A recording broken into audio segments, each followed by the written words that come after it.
여의도의 7배랍니다. 이완용 왕국, 친일파 이완용의 숨겨진 재산들이 속속 처음으로 언론에 공개됐습니다.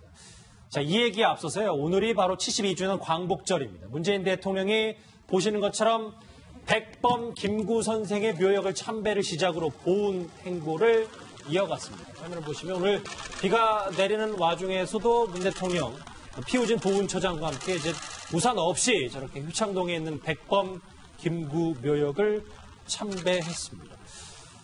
이종구 실장이 보니까 대통령이 광복절 기념식에 김구 선생 묘역을 참배한 거는 이번이 처음이라고 저도 처음 알았습니다. 그렇죠. 대통령 신분으로서 광복절날 이렇게 참배를 한 건 처음이고 사실상 이게 논란이 좀 많지 않았습니까? 건국절 논란부터 해서 이승만 대통령과 이제 백범 김구 선생님과 간에 뭐 건국절을 하면 건국절을 인정을 하면 이승만 대통령을 옹호하는 것이고 임시정부를 법통을 이으면 김구 선생님을 옹호하는 것이고 이런 식의 어떤 불필요한 논쟁들이 이어져 왔기 때문에 도리어 사실은 너무 당연한 어떤 오늘 참배임에도 불구하고 눈길을 또 끄는 것이 사실 또 마음이 아파요. 그러면 앞으로는 사실 너무 당연하다. 그러니까 백범 김구 선생이든 아니면 이승만 대통령 묘역이든 그 참배 자체를 이렇게 기사화하는 그런 날은 이제 앞으로 없지 않게 될까 하는 생각입니다. 그러니까 다시 조금 사실관계를 바로잡자면 이제 광복절 기념식에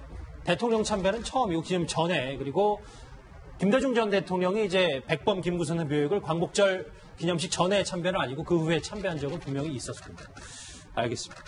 사실 조금 전 문재인 대통령이 광복절 경축사를 했는데요. 핵심 내용 한번 목소리 들어보시겠습니다.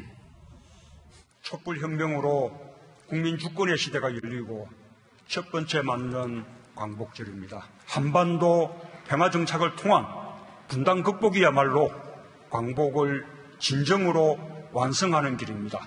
한반도에서 또다시 전쟁은 안 됩니다. 한반도에서의 군사행동은 대한민국만이 결정할 수 있고 누구도 대한민국의 동의 없이 군사행동을 결정할 수 없습니다. 정부는 모든 것을 걸고 전쟁만은 막을 것입니다. 모든 것을 걸고 전쟁만은 막겠다. 세 번째 주제 특별 게스트 양문석 박사 나오셨습니다. 안녕하세요. 네. 양 박사님 이제 질문을 좀 드리면 사실 북한의 도발 수위가 만만치 않고 있는 가운데 북한에 대한 메시지 어떻게 내놓을까 참 관심이 많았는데 이번에도 대화의 방점을 찍었다. 이렇게 보면 될까요? 네, 어제부터 본격적으로 대화의 방점을 찍었다. 그리고 실질적으로 지난번에 휴가 갔다 와가지고 지금은 대화할 때가 아니다라고 했던 부분에 대해서 문재인 대통령 같은 상황에서 상당히 부담스러웠던 모양입니다. 예. 이후에 어제 그제 시진핑과 트럼프가 평화적 해결 방식에 대해서 합의를 하고 어제 강하게 문재인 대통령이 미국과 북한에 대해서 사실상 입조심하라. 그리고 이 썰전을 통해서 정말 전쟁이 일어난다. 제1차 세계대전이 도발자가 없는 침략자가 없는 전쟁이었던 것처럼 아주 사소한 사건으로 그리고 말싸움으로 해서 한반도에서 전쟁이 일어나는 부분에서 극히 경계를 했던 것이고 오늘 또한 단호하게 이야기를 합니다. 한반도에서 또다시 전쟁은 안 됩니다. 한반도에서의 군사행동은 대한민국만이 결정할 수 있고라고 하면서 강하게 주권국가로서 국민주권이 건국 이념이다라고 이야기를 했고 주권국가로서의 대통령이 명확하게 주권국가로의 역할과 그 다음에 위치를 설명을 했었습니다. 그런데 문제는 이 부분이 미국과 충분히 상의됐던 내용이라는 거죠. 미국도 똑같이 생각하고 있다는 부분들을 한 두 차례에 걸쳐서 이야기를 합니다. 이런 측면에서 본다라면 현재 한반도를 둘러싸고 있는 전쟁의 위기들이 실질적으로 문재인 대통령, 그 다음에 시진핑, 트럼프 이 세 사람들에 의해서 많이 완화되고 있는 것 아니냐. 그리고 이 부분에서 광복절 메시지에 있어서 대북 메시지보다는 한반도 전체에 대한 메시지가 훨씬 더 강했다. 대화로 풀겠다. 그리고 평화적 해결이다라는 부분인데요. 베를린 평화구상에서 이야기했던 대화로 풀겠다. 평화적 외교적 해결책에 대한 부분들을 어제와 오늘 또다시 강하게 밝혔다. 이렇게 분석할 수 있겠습니다. 예. 메시지, 대북 메시지도 그렇고 오늘 그 72주년 광복절 경축식 화면을 좀 보면 특이한 점, 이제 저희가 봐야 될 게 있어요. 뭐냐면 이현정 의원님. 네.